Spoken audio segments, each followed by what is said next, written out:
everyone, it is Sophie here. I hope you're all well on this rather miserable Thursday afternoon. This afternoon I will be joined by Liz McKeon. She is a renowned beauty business expert. She's a best-selling author, speaker, business coach and trainer, and she's all about helping you make the most of your business. You may have seen her in action at different trade shows, giving seminars, and you may have even enrolled on one of her lockdown online courses during this time. Today she'll be joining me to discuss the steps that you can take to ensure that you are ready for when your salon reopens, whenever that may be. It's worth noting that obviously we have the working date of the 4th of July at the moment, but that is not set in stone. That is very important to remember. So if we do talk about that date at the moment, that is subject to change. I know some of you have opened your books and you're welcoming clients from this date, and some of you have decided not to. That is completely up to you.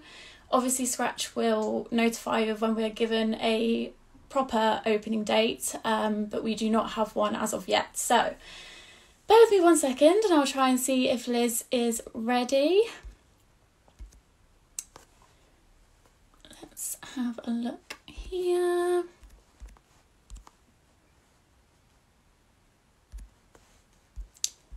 Have a little scroll through.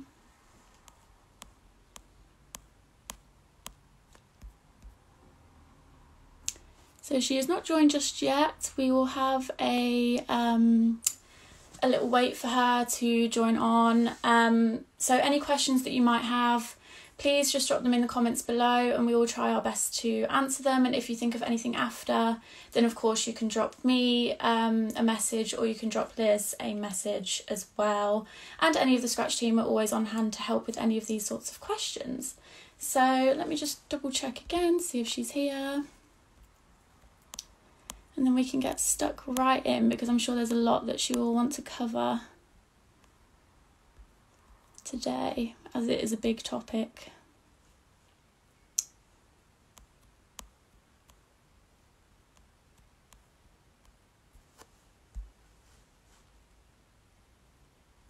Here we go. I've just seen that she's joined, so let's add her in. She should be joining any minute now, which is very exciting. Thank you for bearing with. Hello! Hello there, how are you? I'm great, how are you? You look wonderful. I don't think so. You definitely do. Lockdown's treating you well. Likewise, how are you? Thank you. Good. How have you been?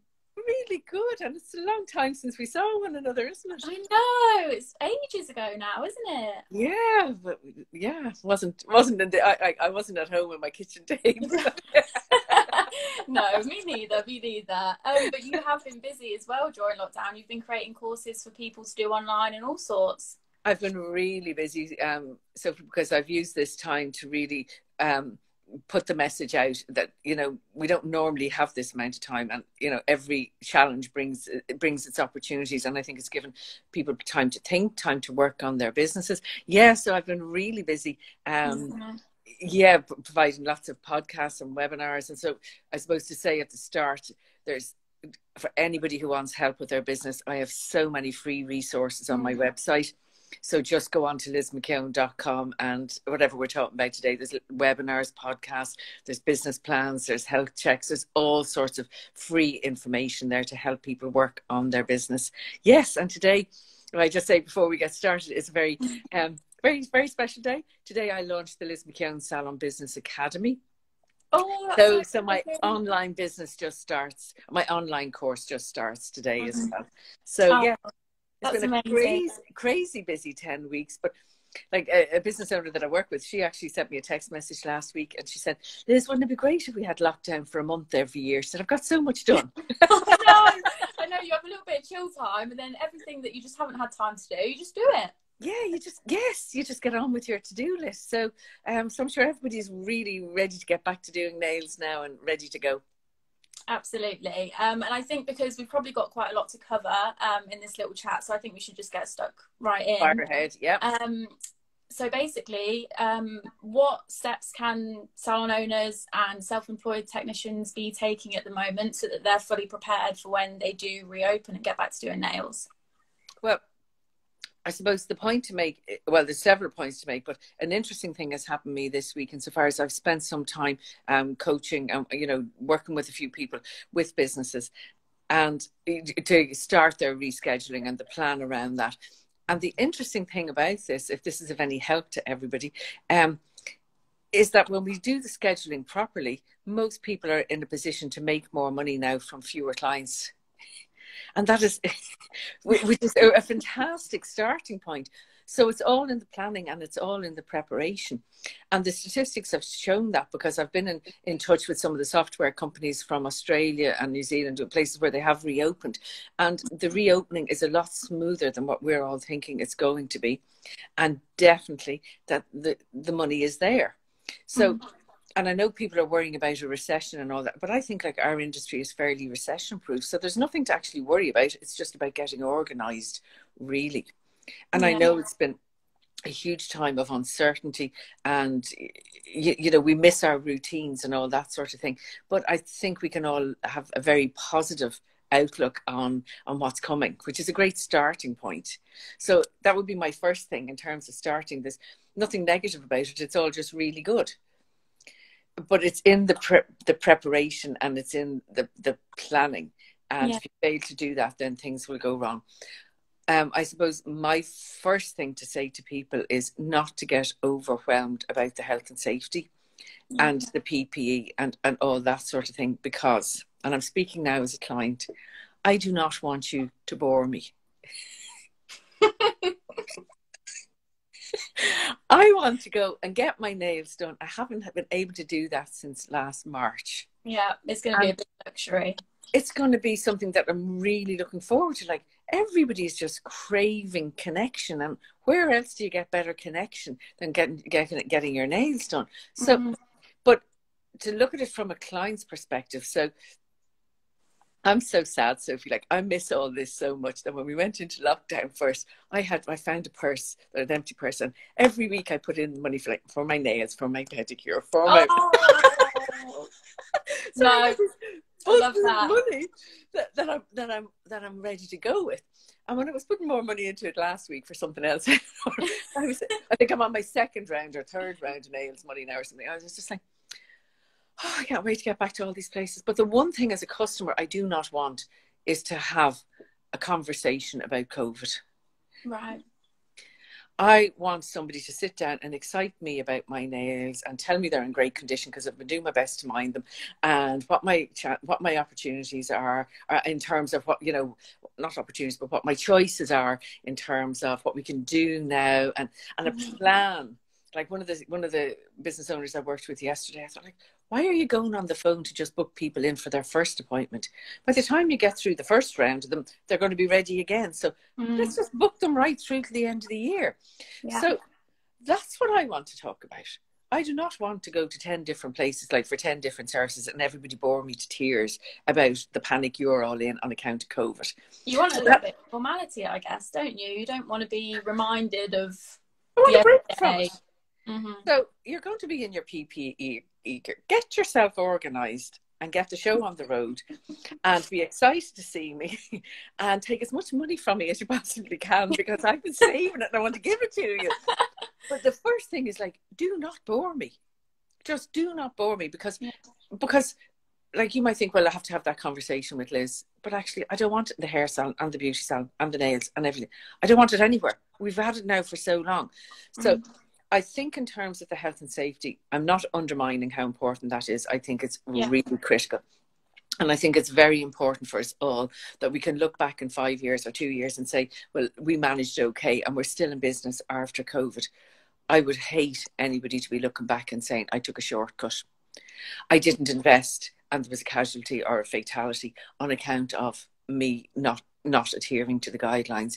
And I know we haven't been making money, and I know budgets are tight, but I am suggesting to everybody, invest in risk assessment, invest in the health and safety, find out what you have to do it, put it in place, train your team on whatever training they need, get the conversation out of the way, have your certificates there to say that you've done the training courses, communicate with your clients. We're good to go. We're completely, you know, we're adhering to all the health and safety guidelines, and we can't wait to see you and get going on your nails again.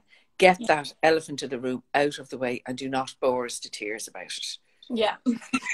Get it all done behind the scenes, and then when people come back, because I as a customer with my wad of money in this purse ready to spend, I have made, as a customer now, not as an industry person, I have very much made my mind up that if somebody thinks I'm going to come back a second time if you bore me about COVID, I'm not coming back.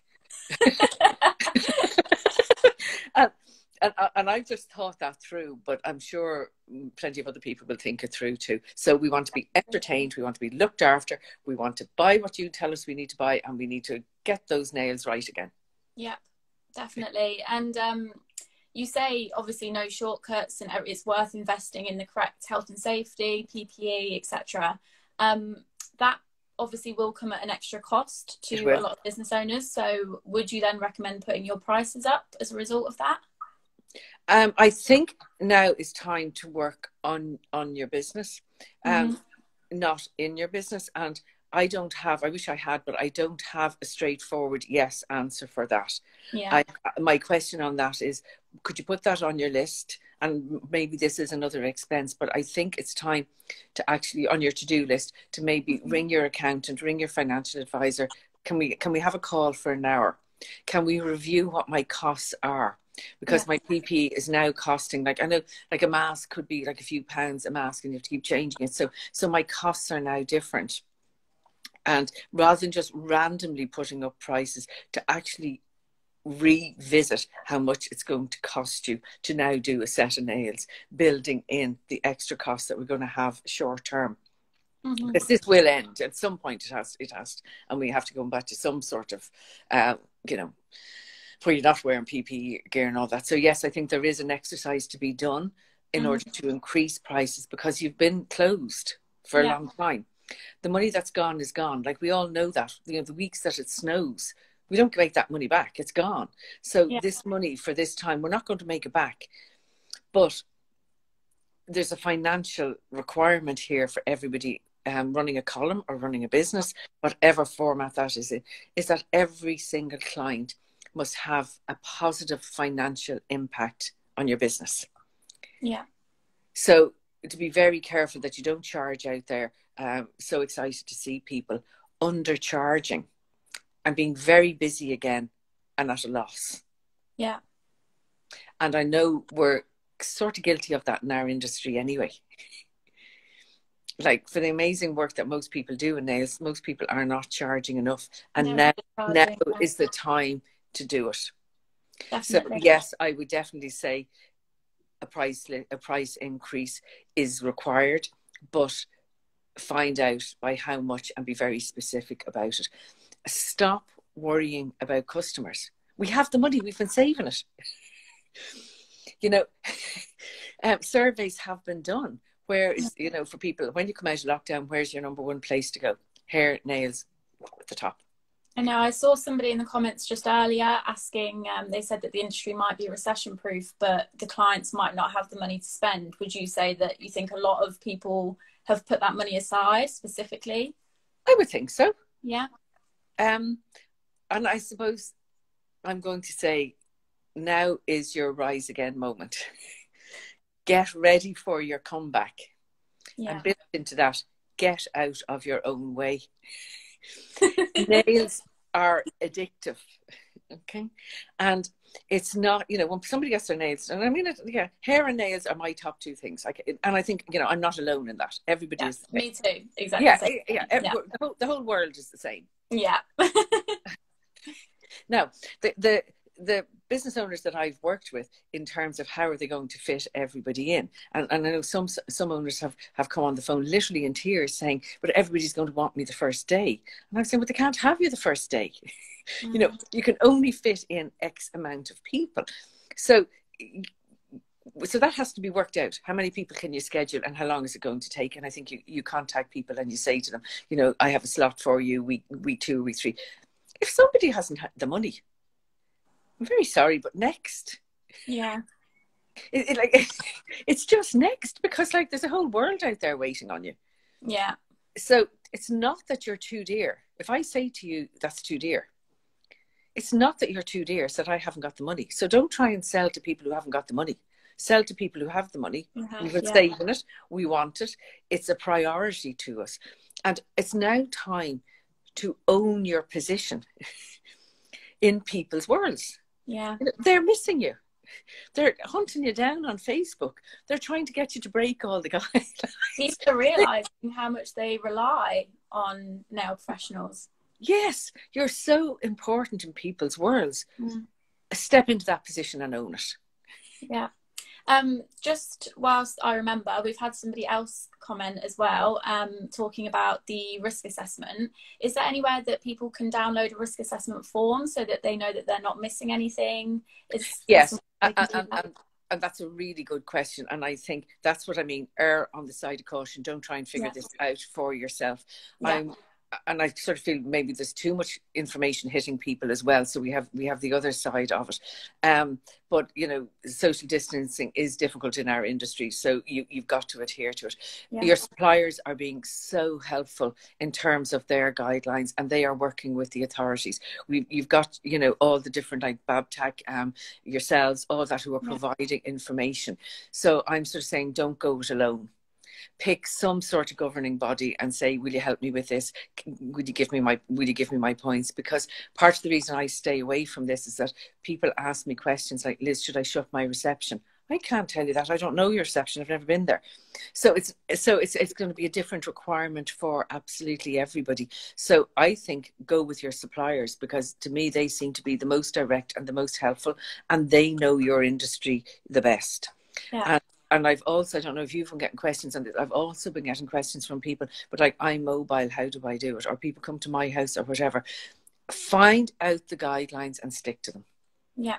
Don't try and make it up. And it is very wordy and it is very difficult. So I would suggest go to your supplier, go to your governing body, give me my 10 steps or my 20 steps.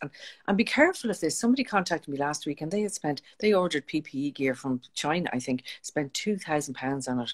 And it was just, it was bogus stuff. It wasn't even useful. So I think you've got to be very careful. So, you know, people are there to help you. Go and ask for the help. And it's there. And really what you need is like a 20-step list. Follow the list. Do not miss anything of and do it. And if you need more help, go back for it. But the help is there. So either your suppliers or your governing bodies. Perfect. I think that will be really helpful to a lot of people that watch this. So I think a lot of people feel lost or maybe a little bit on their own. But there is a lot of help out there. So it's important that you do utilise that, the information that people are giving you. Yeah. Another question that I wanted to ask is that obviously there will be changes that a lot of people make to their salons and to the way that they work, and how can they effectively communicate that to clients without bombarding them with a lot of information? Well, I love this question because history has shown, I'm not old now, I'm talking about history, but history has shown that clients that stay in our businesses that stay in front of their customers during any sort of downturn are the ones that absolutely flourish and thrive when this is over. So I'm not saying to be selling to your customers, but I am saying stay in front of them, ring fence them, keep in touch with them, so that when, you know, and there's only a few weeks now when you can get back, that you are their number one choice, that you stay in their mind. So no point in selling to them yet. Give that closer to the time, because then the message you're giving is, well, I'm only interested in you when you're giving me money. If you stay away from them, the message that you're giving them is, well, or if you keep pestering them, then, or if you stay away, then you're saying I don't care, and somebody else is going to get in. Yeah. And that leaves you with probably an 8-week catch up to start trying to contact them when it's over. So I'm watching on social media and things like that. Again, a bit like what we're saying about the to-do list. It's just another to-do list. And I think you've got to be direct with people. So the people that I'm observing that are communicating the best with their customers, and I think it's really important that you stay in front of them, like, how do you do your nails? How are you doing your nails at home? Are you okay? You know, I met somebody last week, a neighbour, and she just said, you know, the girl who does my eyebrows just sent me a text message to say, are you okay? That sort of thing. So I think now start staying in touch with them. They're confused as well. So be direct with them. Yeah. And one person that I saw on social media, and it was just a list of bullet points, and I thought it was really very succinct and very easy to follow. We can't wait to see you. We've done all our health and safety training. We're fully organised. When we meet or when you come into our nail salon, this is what we will ask you to do. We'll have our sanitizer, but bring your own mask. Yeah. We're open from appointments. And it was like 8 points. And it was very reassuring. Now, I'm not a client there, but I just thought if I was a client there, I would have 100% confidence in them. They're organised, they're ready, they know what they're at. And it was just like 9 steps, 8 steps. Straight to the point, succinct. Straight to the point. So I think it's very important now to start working on making sure that your clients have confidence in you, and that your team, if you employ a team or you work as part of a team, that you all have confidence in one another. Leading on from that, in the team aspect, how can, say if you're a salon owner and you've got a team of however many techs that work for you, how can you ensure that they've got high enough morale? Because obviously the last few months have been really difficult on everybody. So how can you ensure that their morale is high and that they're in the right frame of mind for when you do reopen the salon again? Now, it's difficult, isn't it? Because if people are furloughed, then you're not supposed to be in touch with them. But I think, I think we've got to use a level of common sense here. Yeah. I think you're going to have an influx of clients like you've never had before. So they need to be organised and managed. In order to do that, then you've got to have the people there to do the work. I'm just throwing this out there. I think it's time to get in touch with your teams, if you have a team, and get them organised, because recruiters are now telling me there's no shortage of CVs, that people are out there. So staff are on the move. Yeah.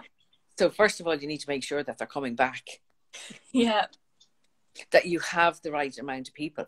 I'm also here, and things are changing, so I think it's time to think outside the box. Freelancers have been in touch with me saying, I don't really want to freelance. Do you know of any salons where I can go and work? Oh, okay.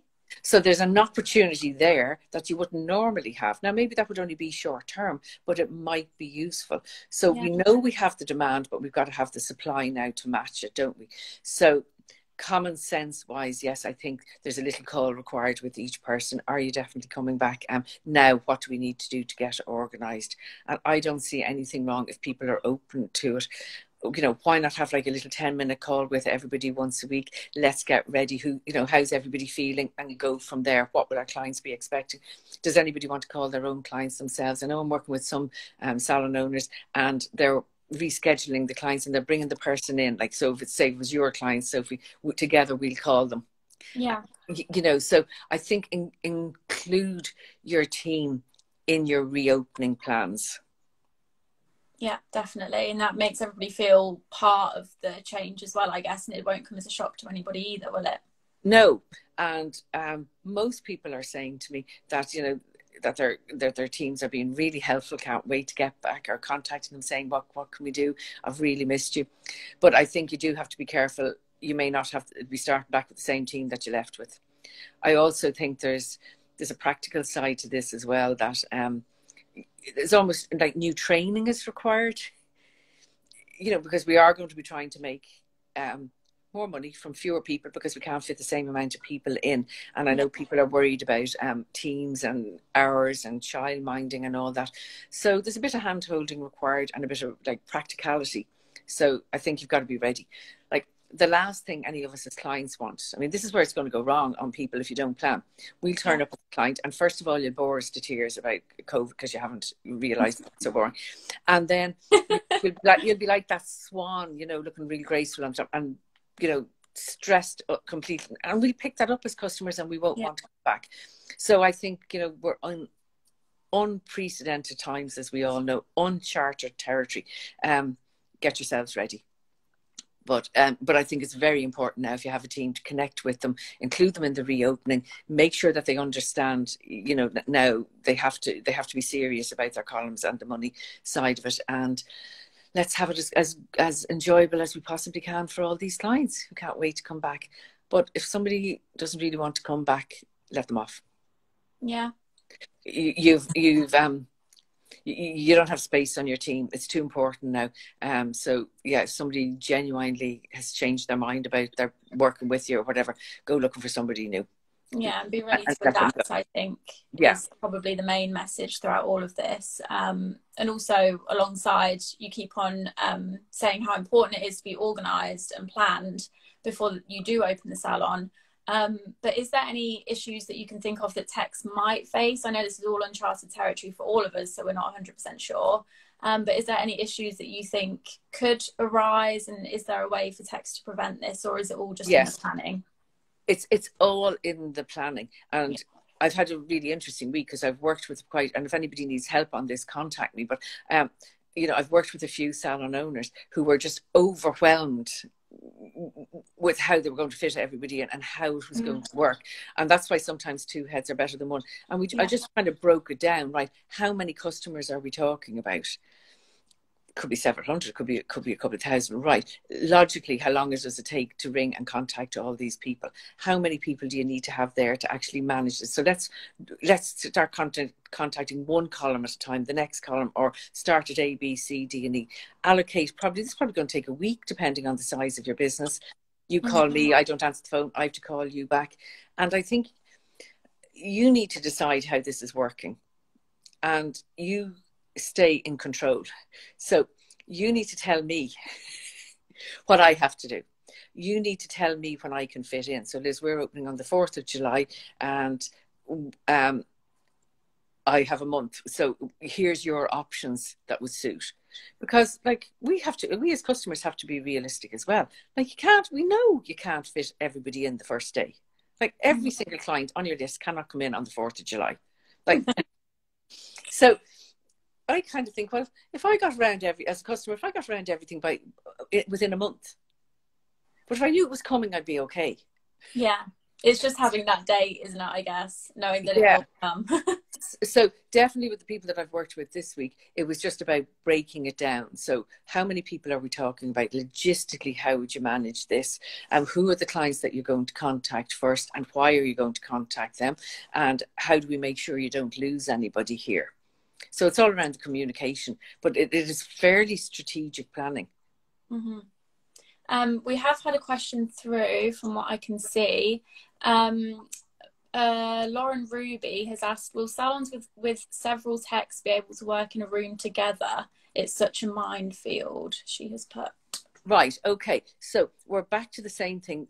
You can't live in that minefield. Yeah. Don't live there. So and there is a solution to absolutely everything. And this can be worked out. And your clients are going to be very flexible. Your team are going to be very flexible. So it's about finding the best options for everything. So stop worrying about that. Yeah. Go to your governing body, go to your supplier. And the reason I don't answer these questions is because I don't know your floor plan. So you go and you say, this is the way it was, this is the size of it. And it's actually quite, this is the size, this is the number of people that will fit in. And you work it out from there. And I'm seeing people like being really, really inventive. Like some bigger businesses are dividing their teams into two. And you'd have a morning shift and an evening shift. And this all depends on the time as well. So I'm seeing some bigger places. So they might have a team starting from 7 in the morning till 3. And then the rest of the team start at 3 till 10. That's a good idea. I haven't heard of that yet. So actually splitting them up. So you have team A and you have team B. And, what client is going to argue with you then when you say, look, we are seriously doing our team are great. We're really working. We're open from 7 till 11. I will be back to you next week with your appointment. Just bear with me. Mm-hmm. So there might be like a few phone calls. So, and this is where the being alone and thinking you have to figure it all out by yourself is just putting you under too much stress. Pick up the phone, ring your supplier. What are my guidelines? Here's my floor plan. Who's going to help me? Yeah. And it literally seems to come down to that we have to divide the space in half, as far as I can figure out logically. To divide the space in half, therefore we've got to double the hours. Right. Is sort of what I'm observing working like with mainly hair and nails that I've been working with this week. And that seems to be the way it works. So we've got to half the number of people who are here, therefore we have to be open longer hours. And everybody's flexible. Like I live in a little seaside town, and I was on the beach one day with my friend, just going for a walk early one morning, and the girl that I go to for my hair, she came down with her dog, and I didn't even say hello or anything. I just said, call me with my appointment. I don't care if it's 2 o'clock in the morning, I'll be there. I'll take it. I think she was saying, like, who is this mad person? Like, I think we're all at that point now, aren't we? It's like, I will get up at any time of the day and I will be there. Right. So isn't that just the point, Sophie? If somebody tells you to do something, you'll do it. Yeah. Because this is such a priority to you. Yeah. You've missed it so much, and it's so high on your agenda. So for people who are joining us today, stop worrying and start planning. Yeah. Planning. And I think also, with any specific questions, like you say, go to your suppliers or the people that know your business individually, and really utilize that information. I think is so important, just to tell people that, because I think some people do forget that information is available. Like, I know, like, my inbox every day is just guidelines from from all the different suppliers that I know that they're sending out. So I actually feel you're in danger of the opposite, of being just overwhelmed with information. So please don't try and figure it out yourself, because you'll forget something. You'll get something wrong. Absolutely. Yeah. Even simple things, like one day I actually did, because I was getting so many inquiries about this, I did an Instagram live one day with a health and safety consultant to put the questions I was getting to her. And I actually hadn't thought about the front of house. And I was asking her, does it make more sense to have the one person, check the client in, check the client out, take her money? And she said, no, because then everybody has access to the computer. It'll have to be cleaned and disinfected in between each. So I wouldn't have thought of that. Yeah. The devil is in the detail, and we're not health and safety experts, unless you have that qualification. We're going to get it wrong, and the guidelines keep changing. They change on a daily basis. So you do need that expert advice and that expert help. And then that makes you feel much more empowered and much more in control. And when you have that organised, then it's back to entertaining, looking after your clients, and taking all the money we want to give you. Exactly, and doing what you love doing the most, which is doing nails, I guess. Yes. That's at the heart of all of this, and that's what people want to get back to doing. Do you have anything else, any other bits of advice that you wanted to share today, or do you think we've covered everything? It's just one more thing. And I know I say this all the time, what used to be the normal course of events. And I mentioned it, but I'm just going to repeat it here, Sophie. Don't book me in for one appointment. Give me all my appointments. Yeah. So if you're calling me, I can fit you in on such and such a day, but Liz, we're going to be, we're going to be so, we've got to be so careful with our appointments. You will need your nails redone 3 weeks after that. Why don't we book you in for that and the other one after that? And then hopefully by then we'll be back to some sort of normality. Then we're at Christmas, So that would be the main thing. You've lost the money that's gone is gone, but you can't afford to lose any going forward. Perfect. Well, I think we've had lots of lovely comments about the live, which has said thank you for being so helpful, and that people found it really informative. So thank you for joining. It's been my really pleasure. To you. Also, you have lots of resources on your website that people can go and take a look at, and obviously you've launched the Salon Business Academy as well. Yes, which is very exciting. So do go over to Liz's page and Liz's website to check that out. Everybody that's asking, this will be saved, so I will save this and it will be on our IGTV, and it will be on Scratch's website for people to, if you missed the beginning, or if you just want to go back and listen to Liz's advice, then please do. Other than that, everybody please stay well. Liz, thank you so much for joining. Oh, it's my pleasure, and it's lovely to see you. Yes, you too. And stay well, stay safe, and hopefully catch up soon. I will see you sometime soon. Bye. Thanks so much. Bye.